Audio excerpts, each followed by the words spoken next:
बच्चे इस चैप्टर का आप ठीक है लास्ट आर्टिकल करना छोटा जहा भी मोस्ट इंपोर्टेंट आर्टिकल है।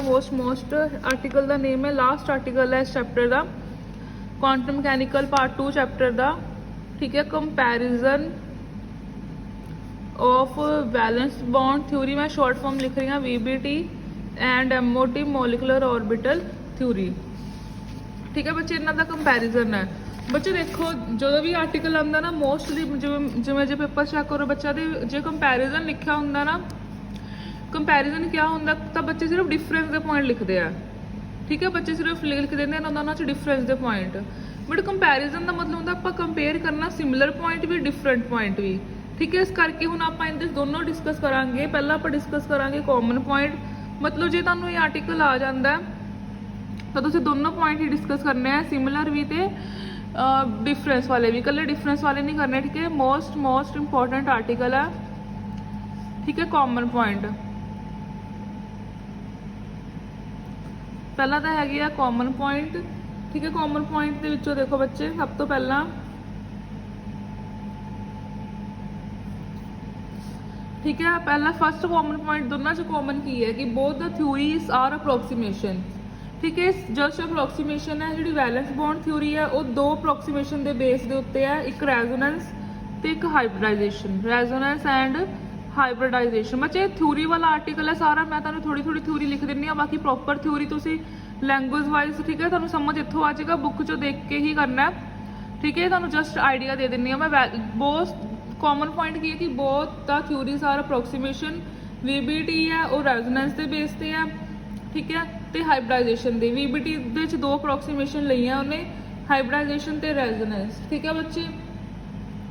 Next none of these concept are physical reality इनका की मतलब है कि दोनों की फिजिकल रियलिटी नहीं हैगी दोनों अप्रोक्सीमेशन ही है ठीक है। नैक्सट जो MOT है उन्हें कि अप्रोक्सीमेशन यूज की see it uses linear combination of atomic orbital LCAO approximation ठीक है। इन्हें आ वाली अप्रोक्सीमेशन यूज की है इन्हें वैलेंस बॉन्ड थ्योरी ने आ वाली अप्रोक्सीमेशन यूज की है ठीक है। इनकी भी की है आ जो LCAO अप्रोक्सीमेशन है इनकी भी कोई फिजिकल रियलिटी नहीं हैगी ठीक है बच्चे। सैकेंड पॉइंट अपने को both the theory postulate formulation of covalent bond इन्होंने दोनों होर कॉमन की है कि दोनों के की बनते हैं बहुत ठीक है postulate formation of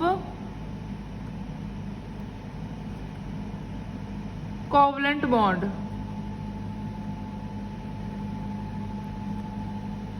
bye the overlap of atomic orbital by overlap of atomic orbital of atom. Valence bond theory ने इन दोनों च की बनते हैं कोवलेंट बॉन्ड बनते हैं जी वैलेंस बॉन्ड थ्योरी है ठीक है उस पेयरिंग ऑफ इलेक्ट्रॉन होंगे तो जी मॉलिकुलर ऑर्बिटल थ्योरी है ठीक है उस की है मॉलिकुलर ऑर्बिटल बनते हैं ठीक है। थर्ड कॉमन पॉइंट की है कि they requiring that combining atomic orbital must have comparable energy इन्होंने दोनों की रिक्वायरमेंट है इन्होंने दोनों की रिक्वायरमेंट है रिक्वायरमेंट दोनों की वास्ते है कि बहुत जोड़े अपने को मॉलिकुलर ऑर्बिटल कंबाइन हो रहे हैं have comparable energy and same symmetry ठीक है। फोर्थ है अपने को जोड़ा ग्राउंड स्टेट है दोनों का मॉलिकुलर ऑर्बिटल थ्योरी का है ग्राउंड स्टेट दोनों सिमिलर जी है वो है ψA1 plus ψB1 ψA2 plus ψB2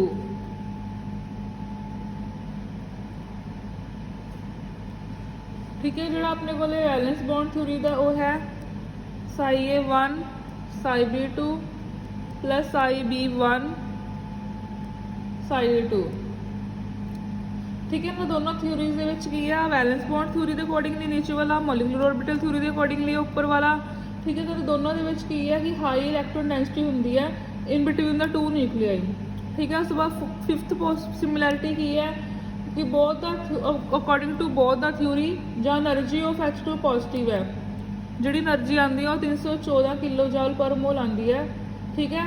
तो वैलेंस बॉन्ड ये आती वैलेंस बॉन्ड थ्योरी के अकॉर्डिंगली MO के अकॉर्डिंग आती है अपने को 268 बट जो एक्चुअल एनर्जी है ठीक है वो हैगी 475 जो एक्चुअल एनर्जी है तो कहते दोनों ही की है एक्चुअल एनर्जी को नहीं पहुँच पादियाँ ठीक है। तो ये सी अपने को सिमिलर पॉइंट अपने को की है रैजोनेंस हाइब्रिडाइजेशन ਇਹ ਪਹਿਲਾ ਹੈ ਕਿ ਦੋਨੋਂ ਅਪਰੋਕਸੀਮੇਸ਼ਨ ਦੇ ਬੇਸ ਤੇ ਆ, ਫਿਰ ਹੈ ਕਿ ਆਪਣੇ ਕੋਲੇ ਕੋਵਲੈਂਟ ਬੌਂਡ ਬਣਦੇ ਆ, ਠੀਕ ਹੈ, ਦੋਨਾਂ ਦੇ ਵਿੱਚ ਹੀ। ਉਸ ਤੋਂ ਬਾਅਦ ਹੈਗਾ ਕਿ ਦੋਨਾਂ ਨੂੰ ਕੀ ਚਾਹੀਦਾ ਵਾ, ਰਿਕੁਆਇਰਮੈਂਟ ਆਫ ਸੇਮ એનર્ਜੀ, ਜਿਹੜੇ ਕੰਬਾਈਨਿੰਗ ਐਟੋਮਿਕ ਆਰਬਿਟਲ ਹੈ। ਫਿਰ ਆ ਕਿ ਵੇਵ ਫੰਕਸ਼ਨ ਦੋਨਾਂ ਦੇ ਸਿਮਿਲਰ ਜੇ ਹੈ, ਇਹਨੂੰ ਜੇ ਸੋਲਵ ਕਰੋਗੇ ਤਾਂ ਇੰਨਾ ਕੁ ਵੇਵ ਫੰਕਸ਼ਨ ਸੇਮ ਬਣ ਜਾਏਗਾ। ਉਸ ਤੋਂ ਬਾਅਦ ਹੈ ਕਿ ਦੋਨਾਂ ਦੇ ਵਿੱਚ એનર્ਜੀ ਦੀ ਵੈਲਿਊ ਹੈ ਐਕਸਪੈਰੀਮੈਂਟਲ ਵੈਲਿਊ ਦੇ ਕਰੀਬ ਨਹੀਂ ਆਉਂਦੀ, ਵੈਲੈਂਸ ਬੌਂਡ 'ਚ ਇੰਨੀ ਆਉਂਦੀ ਹੈ, ਐਮਓ ਦੇ ਵਿੱਚ ਇੰਨੀ ਆਉਂਦੀ, ਦੋਨੋਂ ਐਕਚੁਅਲ ਤੋਂ ਬਹੁਤ ਫਰਕ ਹੈ ਦੋਨਾਂ ਦਾ, ਠੀਕ ਹੈ ਬੱਚੇ। ਨੈਕਸਟ ਹੈ ਆਪਣੇ ਕੋਲੇ point of difference. Point of difference, point of difference ਦੇ ਵਿੱਚ ਬੱਚੇ ਕੀ ਹੈ ਕਿ ਜਿਹੜਾ ਆਪਣੇ ਕੋਲੇ ਵੈਲੈਂਸ ਬੌਂਡ ਥਿਊਰੀ ਹੈ, ਇਹਦੀ ਜਿਹੜੀ ਇਲੈਕਟ੍ਰੋਨਿਕ ਸਟਰਕਚਰ ਹੈ, it is ਡਿਸਕ੍ਰਾਈਬਸ in term of atomic orbital. ਕਿ ਇਹਦੇ 'ਚ ਆਪਾਂ ਵੈਲੈਂਸ ਬੌਂਡ ਥਿਊਰੀ ਦੇ ਵਿੱਚ ਆਪਾਂ ਐਟੋਮਿਕ ਆਰਬਿਟਲ ਦੀ ਗੱਲ ਕਰਦੇ ਹਾਂ, ਮੋਲੀਕੂਲਰ ਆਰਬਿਟਲ ਥਿਊਰੀ ਦੇ ਵਿੱਚ ਆਪਾਂ ਮੋਲੀਕੂਲਰ ਆਰਬਿਟਲ ਦੀ ਗੱਲ ਕਰਦੇ ਹਾਂ, ਠੀਕ ਹੈ ਬੱਚੇ। ਸੈਕਿੰਡ ਇਹ ਹੈ ਕਿ ਜਿਹੜਾ ਵੈਲੈਂਸ ਬੌਂਡ ਥਿਊਰੀ ਹੈ, ਠੀਕ ਹੈ, ਇਹਦੇ ਵਿੱਚ ਕੀ ਹੈ ਆਪਣੇ ਕੋਲੇ ਮੋਲੀਕੂਲਰ ਲੋਕਲਾਈਜ਼ਡ, ਠੀਕ ਹੈ, if they are isolated in atoms. Molecular orbital theory ਦੇ ਵਿੱਚ ਕੀ ਹੈ, ਇਹਦੇ 'ਚ ਕੀ ਹੈ, ਵੈਲੈਂਸ ਬੌਂਡ ਥਿਊਰੀ ਦੇ ਵਿੱਚ ਜਿਹੜੇ ਨਿਊਕਲੀਆਈ ਹੈ ਉਹ ਮੋਨੋਸੈਂਟਰਿਕ ਹੈ, ਇੱਕੋ ਹੀ ਨਿਊਕਲੀਅਸ ਹੁੰਦਾ, ਇੱਕ ਹੀ ਸੈਂਟਰ ਹੁੰਦਾ ਹੈ। ਐਮਓ ਥਿਊਰੀ ਦੇ ਵਿੱਚ ਕੀ ਹੈ ਕਿ ਜਿਹੜਾ ਆਪਣੇ ਕੋਲ ਨਿਊਕਲੀਆਈ ਹੈ ਉਹ ਪੋਲੀਸੈਂਟਰਿਕ ਹੈ, ਕਿ ਇੱਕ ਨਿਊਕਲੀਅਸ ਦੇ ਵਿੱਚ ਬਹੁਤ ਸਾਰੇ ਨਿਊਕਲੀਅਸ ਹੋ ਸਕਦੇ ਆ, ਬਹੁਤ ਸਾਰੇ ਸੈਂਟਰ ਹੋ ਸਕਦੇ ਆ। ਜੇ ਮੰਨ ਲਓ 2 ਐਟੋਮਿਕ ਆਰਬਿਟਲ ਕੰਬਾਈਨ ਕੀਤੇ ਆ ਤਾਂ 2 ਆ ਜਾਣਗੇ, ਜੇ 3 ਕੰਬਾਈਨ ਕੀਤੇ 3 ਆ ਜਾਣਗੇ, ਪੋਲੀਸੈਂਟਰਿਕ ਹੈ, ਠੀਕ ਹੈ। Molecular orbital are ਪੋਲੀਸੈਂਟਰਿਕ।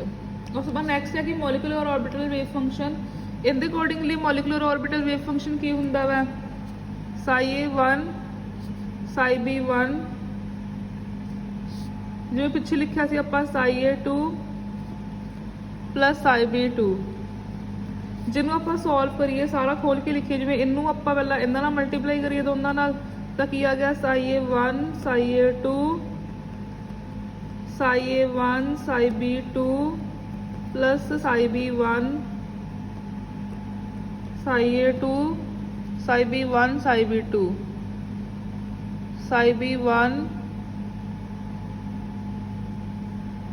Plus Sai B1 Sai B2, ਠੀਕ ਹੈ।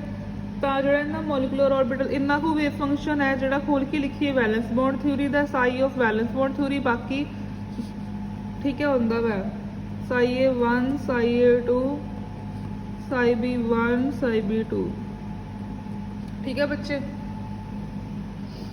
ਉਸ ਤੋਂ ਬਾਅਦ ਨੈਕਸਟ ਹੈ ਕਿ ਟੋਟਲ ਵੇਵ ਫੰਕਸ਼ਨ ਹੈ, ਠੀਕ ਹੈ। ਤਾਂ ਇਹਦੇ 'ਚ ਕੀ ਹੈ, ਜਿਹੜਾ ਟੋਟਲ ਵੇਵ ਫੰਕਸ਼ਨ ਹੋਊਗਾ, ਇਟ ਲੈਕ ਆਫ ਦਾ, ਠੀਕ ਹੈ, these two terms, ਮਤਲਬ ਇਹਨਾਂ ਦੋਨਾਂ 'ਚ ਫਰਕ ਹੈ ਵੈਲੈਂਸ ਬੌਂਡ ਤੇ ਮੋਲੀਕੂਲਰ ਆਰਬਿਟਲ ਦੇ ਵਿੱਚ।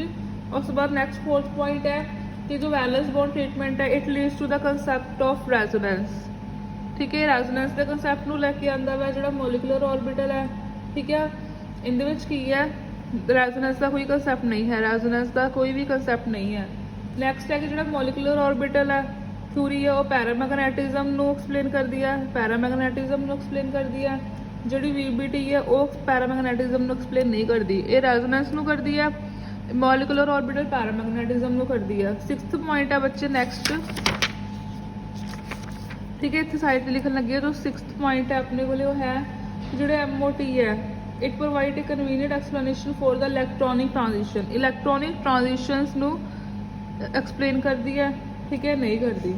ਤਾਂ ਠੀਕ ਹੈ, ਬੋਥ ਦਾ VBT ਐਂਡ MOT ਆਰ ਇਕੁਅਲੈਂਟ, ਦੋਨੋਂ ਕਹਿੰਦੇ ਇਕੁਅਲੈਂਟ ਹੈ, ਕੁਝ ਸਿਮਿਲਰ ਦੇ ਪੁਆਇੰਟ ਹੈ, ਕੁਝ ਡਿਫਰੈਂਸ ਦੇ ਪੁਆਇੰਟ ਹੈ, ਦੋਨੋਂ ਹੀ ਇਕੁਅਲੀ ਵੈਲ ਵੀ ਹੈ। ਬਟ ਜੇ ਆਪਾਂ ਗੱਲ ਕਰੀਏ ਤਾਂ ਮੋਲੀਕੂਲਰ ਆਰਬਿਟਲ ਥਿਊਰੀ, ਠੀਕ ਹੈ, ਇਹ ਜ਼ਿਆਦਾ ਇੰਪੋਰਟੈਂਟ ਹੈ ਵੈਲੈਂਸ ਬੌਂਡ ਥਿਊਰੀ, ਕਿਉਂਕਿ ਵੈਲੈਂਸ ਬੌਂਡ ਥਿਊਰੀ ਦੇ ਵਿੱਚ ਲਾਰਜ ਕੈਲਕੂਲੇਸ਼ਨ, ਲਾਰਜ ਡਿਟਰਮੀਨੈਂਟ ਆ ਜਾਂਦੇ ਆ, ਠੀਕ ਹੈ, ਵਿਚ ਇਜ਼, ਠੀਕ ਹੈ, ਮੋਰ ਟ੍ਰੈਡੀਸ਼ੀਅਸ। ਇੱਕ ਟ੍ਰੈਡੀਸ਼ੀਅਸ ਦਾ ਕੀ ਮਤਲਬ ਹੁੰਦਾ ਕਿ ਔਖੇ ਹੁੰਦੇ ਆ ਇਹਨਾਂ ਨੂੰ ਸੋਲਵ ਕਰਨਾ।